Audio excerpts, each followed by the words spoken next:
Like, let's not play games here. How many letters are there now in the That's such initials? a pointless question. How many are there? I don't even know. How many are there? I don't need exactly to know. my point. I don't need to know because it's not about There the are so letters. many letters now, we can't keep up with It's it. not. Piers Morgan, one of the most vocal personalities in contemporary media, recently unleashed a wave of harsh criticisms on woke culture that stunned viewers.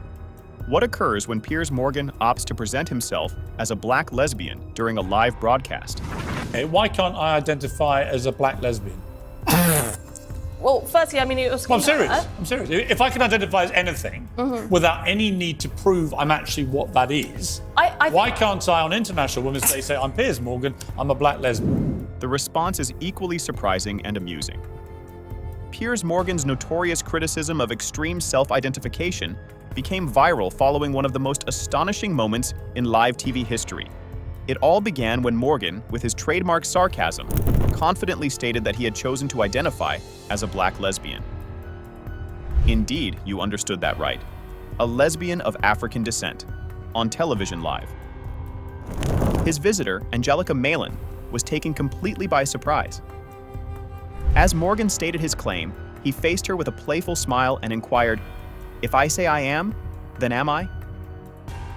Anyone can say, I'm a woman. So I simply ask you, why can't I? The quiet that ensued was dense, nearly intolerable.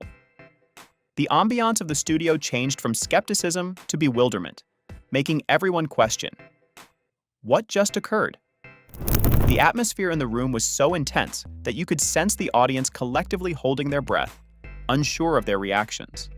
And just as you believed the discussion couldn't become any more uncomfortable, Morgan was not done yet.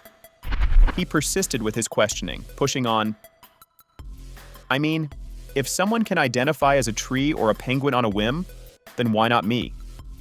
Why can't I identify as a black lesbian?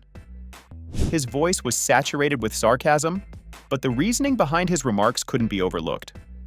Morgan wasn't merely making a random, provocative remark. He was challenging the boundaries of what society considers acceptable regarding identity. The crowd burst into laughter, yet beneath that amusement lay a profound question. If identity can be anything, is it genuinely anything at all? Morgan's daring assertion broke the story of boundless self-identification. He wielded humor like a weapon, yet his message was profoundly serious. When we start to obscure the boundaries of identity to this degree, where does it conclude?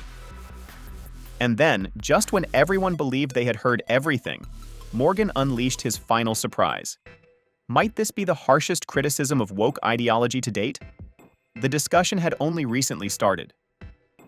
To identify as a two-spirit penguin. I was then told I was being ridiculous. When you claim that you're a two-spirit penguin... Yeah, you know why I did that? If literally you can now identify in 100 different ways your gender, including two-spirit person and all this other stuff. What if you could recognize yourself as anything, such as a two-spirit penguin or an astrogender entity? Piers Morgan had the audacity to inquire. Piers Morgan has always been unafraid of controversy, and his ridicule of the BBC's assertion that there exist more than 100 genders was no different. The BBC aired a segment asserting that gender is not binary, and, based on their experts, there are now over 100 genders recognized. Morgan, always the instigator, seized upon this ruthlessly. In his characteristic sarcastic manner, he told his audience, "Well, I guess I'm now a two-spirit penguin." Now identify as a two-spirit neutroid penguin. Well, you're not a penguin, because to use a bit of Why? common sense... Why? Who says I'm not? Well, I mean, that's not a thing that happens. Why? This is the distinction. People do identify I'm as actually a these different two-spirit genders. neutroid pangender penguin. The response from his guest, a knowledgeable gender studies specialist, was instant shock and silence. The type of uncomfortable silence that can only result from completely deconstructing someone's argument. While the studio audience uncomfortably adjusted in their seats, Morgan continued with a playful grin. If I can be a penguin, what's stopping someone from identifying as the moon? He had not finished yet. Morgan extended his argument even more. You could identify as an astrogender being from the planet Zorg. What's the limit to this absurdity? The crowd found itself torn between amusement and disbelief, uncertain whether to appreciate the cleverness of Morgan's critique or to feel uneasy about the directness of his challenge. The dialogue rapidly evolved into a confrontation between the rationale of self-identification and the boundaries of individual expression. Morgan persisted in exploring the matter, asking, "Is there even a boundary left? Or have we lost all sense of reality in the name of inclusivity?" His sharp tone allowed no space for simple responses. Morgan's irony regarding unrestricted self-identification ignited turmoil on social media. Was he merely ridiculing a progressive movement that had overreached?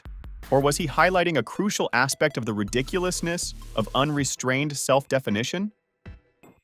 Was it humor, or was it the harsh reality cloaked in wit? However, Morgan took an action that caused even his fiercest detractors to pause and reflect.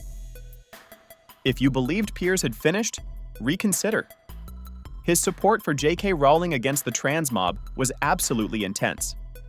Why J.K. Rowling is in this mess? Well, J.K. Rowling has been tweeting derogatory comments about trans people. When J.K. Rowling was mentioned, Piers Morgan refused to remain silent and allow the feminist icon to be tarnished by the cancel culture crowd. Rowling's position on biological sex had turned her into a target of constant online assaults, and Piers was prepared to enter the fray. In his characteristic blunt manner, Morgan started a fierce denunciation of the online outrage machine that had targeted Rowling for her personal opinions. The same people who preach tolerance, equality, and freedom of speech are the very ones sending death threats to a woman simply because she dares to hold a different opinion. Morgan exclaimed, his voice growing increasingly angry. How does that make any sense? His passionate speech rendered his guests speechless. Nobody could dispute that Morgan had recently delivered a strong strike against the hypocritical essence of cancel culture. However, the most surprising moment of the discussion followed. Morgan didn't merely halt at condemning the bullies online. He completely transformed the entire dialogue. While the panel struggled to regain composure after Morgan's remarks, he intensified his position. We're supposed to live in a world where we can't even disagree anymore. Where every opinion is a potential career-ending disaster, we can't even have a conversation without it becoming a witch hunt. His voice echoed, bold and challenging, slicing through the room like a blade. Might this be the turning point in the battle against cancel culture? For Morgan, it wasn't merely about supporting Rowling. It concerned a far greater issue. A vigorous challenge to the authoritarian essence of present-day outrage, where subtlety is sacrificed for groupthink. And the question arises, might this upheaval finally ignite a confrontation with the perils of cancel culture? The response, as always, remains unclear, but Morgan's statements created ripples that echoed across social media. Piers Morgan against vegan activists? What could possibly go wrong? All things.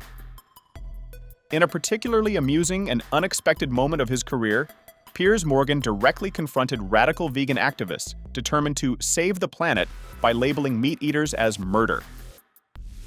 While the activists fervently delivered their typical discourse on the brutality of consuming meat, Morgan's response was nothing less than remarkable.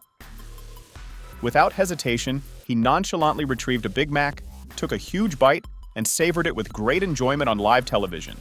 The noise of him sinking his teeth into the burger reverberated through the studio like a thunderstrike, and it didn't take long for his guest's face to shift to sheer terror. Their jaws dropped while Morgan leisurely enjoyed each bite, completely aware that he was contesting their whole story in the most delightfully surprising manner imaginable. However, Morgan, always unafraid of conflict, still had more to say. He gave the activists a knowing smile, and then revealed the ultimate truth that had everyone in the studio and at home in disbelief, shaking their heads. If you're vandalizing grocery stores, smashing windows, and harassing innocent people who are just trying to buy their dinner, how does that make you morally superior? Morgan inquired, with an arched brow, a grin teasing at his mouth. The protesters remained silent in that place. Nobody was ready for the harsh, unfiltered reasoning that Morgan presented with such ease. The atmosphere in the room intensified, and as the discussion heated up, it was evident that Morgan wasn't simply ridiculing their cause. He was systematically taking apart their entire argument, bit by bit. His talent for piercing their self-righteousness with keen wit and unrepentant humor was unparalleled. However, the true surprise occurred when he nonchalantly described his own deeds as an act of rebellion, providing the audience a glimpse of the remarkable intellect or trivial brilliance underlying his decision. Was he just being small-minded, or was this a stroke of brilliance? Morgan understood how to captivate his audience, and this instance was no different. The boundary between brilliance and triviality faded quicker than a vegan activist could exclaim, "Animal welfare. You make the choice." One of Piers's most intense discussions arose when he addressed trans athletes participating in women's sports. So we have the gender-neutral Olympics, and guess how many women, biological women, end up winning medals? 0. Piers Morgan was unapologetic in one of his most contentious debates, questioning the inclusion of trans women in women's sports. Morgan's primary point was straightforward and unreserved. Permitting biological males to compete with women diminishes the effort and commitment of female athletes. He posed a question that many hesitate to raise in the current woke environment. Why should women train their entire lives, breaking records, overcoming adversity, only to be beaten by a biological male who identifies as female? Morgan employed practical examples to emphasize what he viewed as a significant weakness in the system. He indicated Leah Thomas, the transgender swimmer who excelled in women's college swimming events, causing many to doubt the competition's fairness. However, it wasn't solely about swimming. He mentioned Fallon Fox, a transgender MMA fighter who fractured the skull of a female rival in the octagon. Morgan's voice increased in volume as he insisted, "Where is the fairness in that?"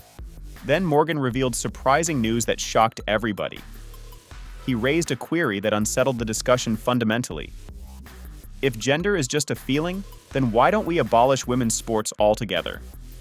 What's to stop a male Olympian from simply identifying as a female and taking home every women's gold medal? The activist struggled to speak, failing to provide a persuasive rebuttal. The studio was enveloped in a tense quiet. Morgan wasn't finished. He posed the question, what if someone identifies as a young girl and enters junior sports? Where do we draw the line? Morgan's voice resonated in the quiet. The viewers, whether in the studio or at home, were left with a singular impression. Has woke ideology overstepped its bounds? Or is this a battle for a more inclusive future? Piers Morgan has emerged as one of the most prominent critics of woke culture. But is he an unflinching truth-teller, or is he overstepping bounds? Has woke ideology gone too far, or is it leading towards progress? Share your opinions in the comments below, and remember to like and subscribe for more engaging discussions.